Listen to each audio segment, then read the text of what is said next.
So we've heard from interim police chief Bell this morning. He's not finished. What have you taken away so far from his testimony?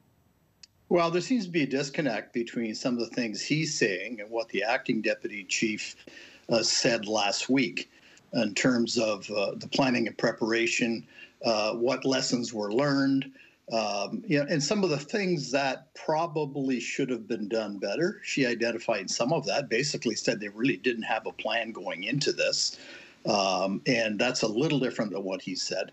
I get it. He's an acting chief and he's, still has some kind of commitments to the organization and the previous chief.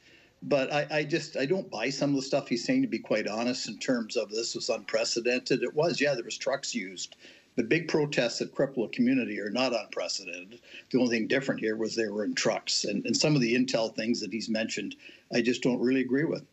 Can you expand a bit more? Because he did talk a lot about intelligence and how they didn't seem to have the intelligence that this group, which appeared to be pretty lawful, I guess, as they made their way across the country on their way to Ottawa, somehow changed once they got to the nation's capital.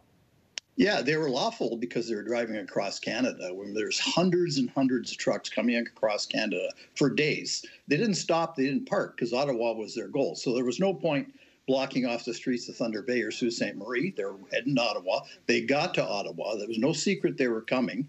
The intelligence from the OPP intelligence boss last week indicated there was an anticipation they'd stay longer, and hotels were booked in some cases right to April. That's pretty good intel to suggest this is going to be a little bit longer than was anticipated. So if that just didn't get assessed by the brass and Ottawa police and others at the time, then something went seriously wrong, because that's not in keeping with what we've heard from the OPP officers that have testified to this point. Okay, so we haven't, in his testimony, we haven't reached that point yet where he's being asked about the day, that Friday afternoon, and everything started to be dismantled and the OPP came in en masse, which eventually led to the breakup of the Convoy protest. But what are you anticipating next to hear from Bell based on what we have heard so far? And how could that differ from what we hear later this week from Slowly?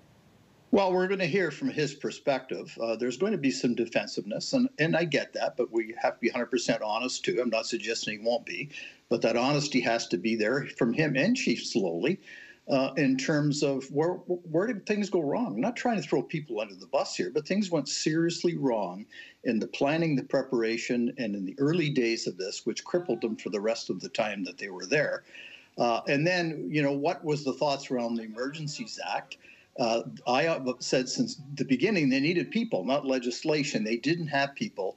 And the legislation isn't what brought the extra officers there. It was actually having a robust plan that the agencies got together and produced, not just one produced by Ottawa Police, but by the OPP and the Mounties too.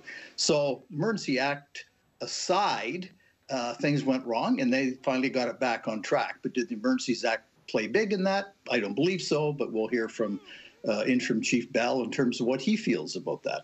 Okay. Chris Lewis, thank you for all that. Really appreciate it. We'll talk to you again later Anytime. this week. It is